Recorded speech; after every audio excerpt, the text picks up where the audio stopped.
Janasena manifesto అన్నదాతకు అండ 60 ఏళ్లు నిండిన చిన్న సన్నకారు రైతులకు కౌలుదారులకు నెలకు 5,000 రూపాయల పింఛను.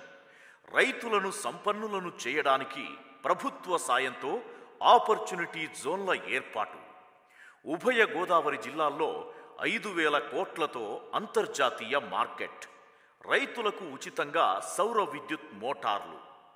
ప్రకాశం జిల్లాలో సాగు తాగునీటి కోసం వెలుగొండ ప్రాజెక్టు పూర్తి. రాయలసీమలో అధునాతన వ్యవసాయ విధానం అమలు. ఉత్తరాంధ్ర సుభిక్షానికి నదుల అనుసంధానం. ఏడాదికి ఎకరానికి 8,000 చొప్పున సాగు సాయం. యువతను వ్యవసాయ రంగంలో ప్రోత్సహించేందుకు స్పెషల్ అగ్రికల్చర్ జోన్స్ ఏర్పాటు.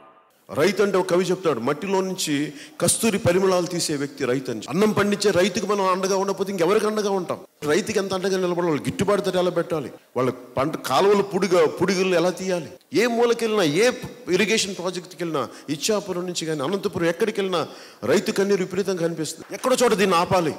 ఎక్కడో చోట రైతుని రక్షించుకోవడానికి జనసేన పార్టీ ఉంది.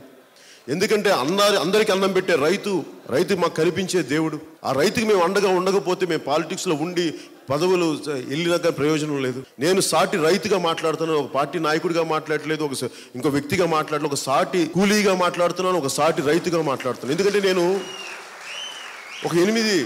నాకున్న ఒక 8 ఎకరాల మామిడి తోటలో నేను 2 సెంట్లు భూమిని వరిని పండించిన వాడిని. నాకు తెలుసు ఎంత కష్టమో. ఆ నాట్లు నాటి ఆ మట్టి ఎంత ఇబ్బంది పడతారో తెలుసు నాకు. రైతు కూలీలు కానీ, రైతులు కానీ, అలాగే కౌలు రైతుల ఇబ్బందులు కానీ.